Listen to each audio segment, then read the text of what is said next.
श्रीकान्तद्रुहिणोपमन्युतपनस्कन्धेन्द्रनन्द्यादयः प्राचीनो गुरवोऽपि यस्य करुणालेशाद्गता गौरवं तं सर्वादिगुरुं मनोज्ञवपुषं मन्दस्मितालङ्कृतं चिन्मुद्राङ्कितमुद्रपाणिनलिनं चित्ते शिवं कुर्महे। नमस्सरसे नमस्सरस्वतये नमस्सकीनां पुरोकानां चक्षुषे नमोदिवे नमः पृथिव्ये नमः। சங்கரா தொலைக்காட்சி நேயர்களுக்கு நமஸ்காரம். லலிதா சகஸ்ரநாமம் சிந்தித்து கொண்டிருக்கிறோம். 858வது நாமம். 858வது நாமாவளி அப்படின்னு சொல்லும்போதே ஒவ்வொரு நாமாவளிக்கும் லலிதா சகஸ்ரநாமத்தில் ஒரு தனி பிரயோகம், அதுக்கு உண்டான தியானம், அதுக்கு உண்டான மூலமந்திரம், அதுக்கு உண்டான யந்திரம், அந்த ஒவ்வொரு நாமாவளிக்கும் பயன்படுத்தக்கூடிய பொருள்கள் அவ்வளவும் தனித்தனியாக சொல்லியிருக்கா. ஒரு பெரிய வழி லலிதா சகஸ்ரநாமம் அம்பாளை அடையிறதுக்கு. அதில் இன்னொரு சௌரியம் என்னென்னா, வாழும்போது இருக்கக்கூடிய அனைத்து சௌக்கியமும், மோட்சம், மந்திர சித்து, அந்த மாதிரி எந்த ஒன்றையும் லலிதா சகஸ்ரநாமத்தின் வழியாக நாம் அடைந்து விடுவதற்கான அனைத்து விஷயமும் இதில் வச்சுருக்கா. லலிதா சகஸ்ரநாமம் ஒரு உன்னதமான சாஸ்திரம். அதுக்கு மேலே சாஸ்திரமே இல்லைன்னு அதையே பிடிச்சிட்டோம்னா போகிறோம். அதுக்கப்புறம் நமக்கு எதுவுமே வேண்டாம், அம்பாள் அனுகிரகம் பண்ணுவான். அதில் கல்பனாரஹிதா அப்படின்னு சொல்கிறோம். கல்பனாரஹிதா காஷ்டா காந்தா காந்தார்த்த விக்கிரஹா. கல்பனை அப்படின்னா நமக்கெல்லாம் ரஹிதானா இல்லைன்னு அர்த்தம். கற்பனை இல்லாதவள் அம்பாள் போய் எதுக்கு கற்பனை இல்லாதவளா நாம் யோசனை பண்ணணும்? கல்பனா ரஹிதா அப்படின்னா அம்பாளுடைய ஹிருதயமானது எந்த விதமான வாசனாமலமும் மற்ற இருக்கிறது என்பது பொருள்.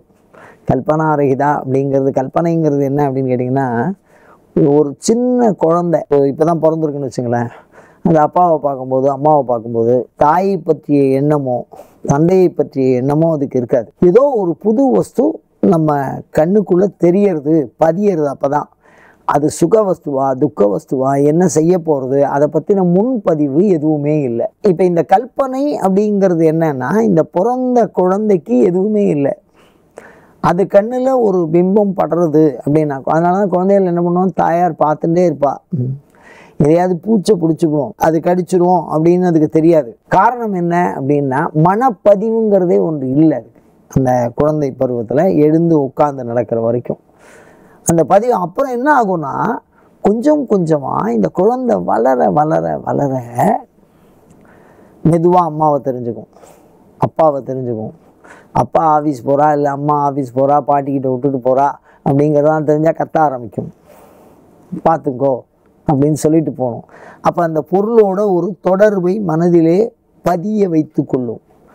அந்த பதிவு அப்படியே கொஞ்சம் கொஞ்சம் கொஞ்சமாக வரும்போது நமக்கு கடந்த காலத்தில் சில பதிவுகள் வந்திருக்கு அப்படின்னா, இப்போ என்ன வருது அப்படின்னு பார்த்தா, கடந்த கால பதிவுகளை வச்சு நிகழ்காலத்தை நாம் இப்போது எடை போடுவோம். இதுதான் மனதனுடைய பதிவு. இந்த மனப்பதிவு ஏற ஏற ஏற ஏற இப்போ ஒரு 50 வருஷமாக இருக்கார், 50 வயசு மனிதன் அப்படின்னா 50 ஆண்டு கால எண்ணப்பதிவு அவர்கிட்ட இருக்குது. பிறந்த குழந்தை அதுக்கு அந்த எண்ணப்பதிவு இல்லாமல் இருக்குது. ஒரு 16 வயது இளைஞன் அந்த எண்ணப்பதிவு 50 வயது உள்ளவரை மாதிரி இல்லை, ஆனால் அவனுக்குன்னு ஒரு சில எண்ணப்பதிவெல்லாம் இருக்குது.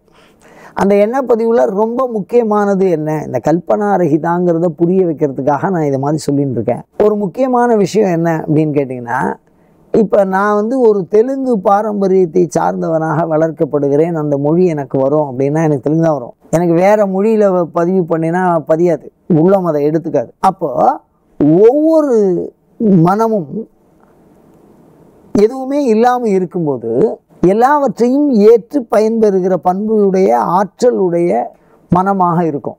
ஆனால் இந்த மனதில் எண்ணம் அப்படின்னு சொல்லுவாள். இந்த எண்ணம் ஏற ஏற ஏற ஏற காலம் போக போக போக அந்த மனம் தன்னுடைய வலுவை ஒரு காலம் வரைக்கும் வளர்த்துக்கும்.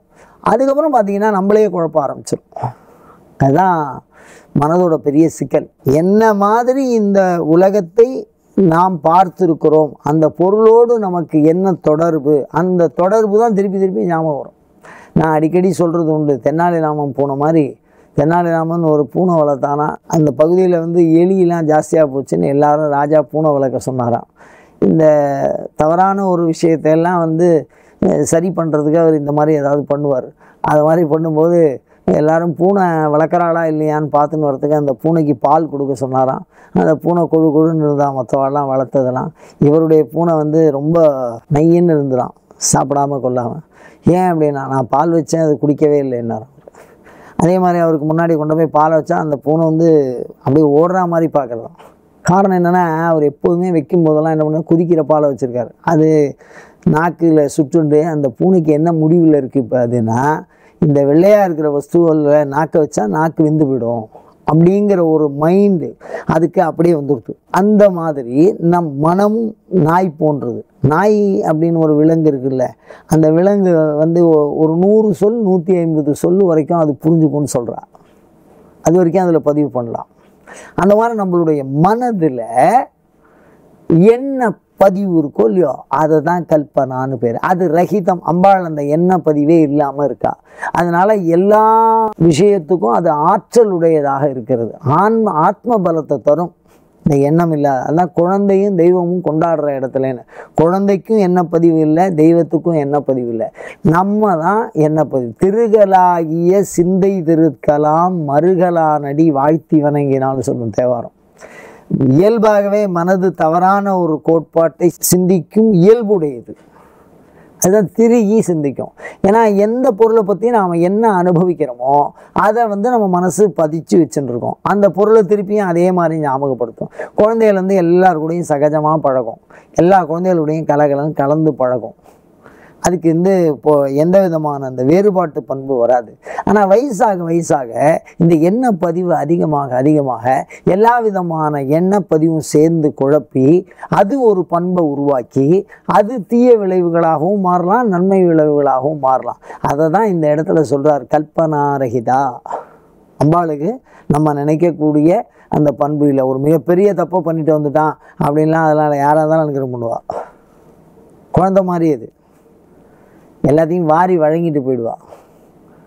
யாரோ ஒருத்தன் திட்டுறான், அம்பாளை நீ சரியில்லை அப்படின்னு திட்டுறான்னு வச்சுக்கோ, நன்றியே உனக்கு அப்படிங்கிறார் அபிராமி பட்டர். அது மாதிரி திட்டானா அதெல்லாம் அனுகிரகம் பண்ண விட மாட்டார். அப்படி இந்த கல்பனாரகிதமான மனதை உடையவள், அதுதான் கல்பனாரகிதம். அப்படி கல்பனாரகிதமான மனதினால என்ன பிரயோஜனத்துவம் அப்படின்னா, இது ஒரு சாதன நாமாவளி.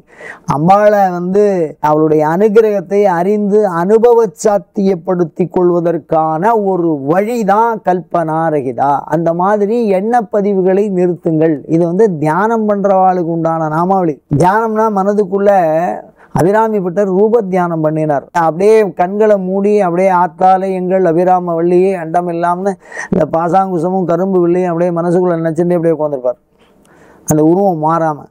அதே மாதிரி யோகசாஸ்திரம் என்ன சொல்கிறதுனா, எல்லா எண்ணங்களின் எண்ண பதிவுகளையும் நீக்கிவிடு, ஆன்மாவை நீ அறிவாயின்னு சொல்கிறார். அந்த மாதிரி ஆன்மாவை காட்டவல்ல, தெய்வ தரிசனத்தை பெறவல்ல மனது என்பது எண்ணங்களற்று இருக்கும். அந்த எண்ணம் மனதில் அசுத்தத்தை ஏற்படுத்தும். அந்த நல்ல எண்ணமாக இருந்தாலும் அசுத்தம் தான், கெட்ட எண்ணமாக இருந்தாலும் அசுத்தம் தான். நல்லது கெட்டது அதான் சத்தினி பாதம்னு சொல்லும். இரண்டையும் கடந்து சென்றால்தான் இந்த கல்பனாரகிதமான மனதை நாம் பெற முடியும். இந்த கல்பனாரகிதங்கிற மனது அதனுடைய அனுபவசாரம் படிக்கணும்னா பதஞ்சலி யோக சூத்திரத்தில் சொல்லக்கூடிய முடிந்த முடிவு, எண்ணங்களற்று விருத்திகள், விருத்தின்னு சொல்லுவாத, அதை அப்படியே அற்று அது உள்ள தானாக அந்த ஆத்ம பிரகாசம் ஏற்படுங்கிறா. அதெல்லாம் சரிதான், நீங்கள் என்னென்னவோ சொல்கிறேன், அதெல்லாம் அப்புறம் பார்த்துக்கலாம்.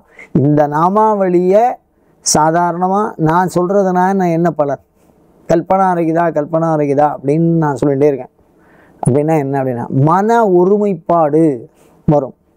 மன ஒருமைப்பாடுன்னா என்ன அர்த்தம்னா, ஒரு 2 நிமிஷம் உங்களுடைய எந்த ஒரு எண்ணத்தையும் அந்த பொருளை குறித்து நீங்கள் செலுத்தினா அதை பற்றின முழு உண்மையும் உங்கள் மனசுக்குள்ளே வரும். ஒரு ஞானி இருந்தார், அண்மையில் வாழ்ந்த ஞானி. அவர்கிட்ட கப்பல் ஒன்று கடலில் நின்றுருக்கு. அதை எவ்வளோதோ முயற்சி பண்ணி ஷிப் என்ஜினியர்லாம் அசைக்கிறதுக்கு முயற்சி பண்ணுறா, முடியல. அவர் இங்கே உட்காந்துன்னு சொன்னார், இந்த இடத்துல இந்த மாதிரி ஒரு பிரச்சனை இருக்குடா, நிவர்த்தி பண்ணு அப்படின்னாரு.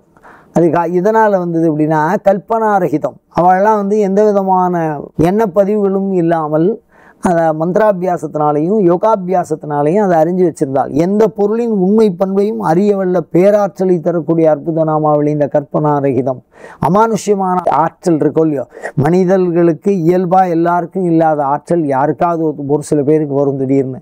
அந்த மாதிரி தியானத்தினால ஏற்படக்கூடிய அனுபவம் இது இந்த கல்பனாரகிதான்னு. இந்த நாமாவளி நம்ம சொன்னோம்னா மன ஒருமைப்பாடு. படிக்கிற குழந்தைகள் இந்த நாமாவளியை சொன்னால் பிரமாதமாக மார்க் வாங்குவா. எல்லாத்துலேயும் முதல் மதிப்பெண்ணை பெறக்கூடிய மன ஆற்றல், எந்த ஒன்றையும் பாடம் நடத்தி அதை புரிஞ்சிக்கக்கூடிய பண்பு பூரணமாகும். அப்படிப்பட்ட ஒரு மன ஆற்றலை தரக்கூடிய நாமாவளி சொல்லி பயன்பெறுவோமாக. அயம் தர்மஹா உத்தரோத்தராபிவிருத்தி ரஸ்து.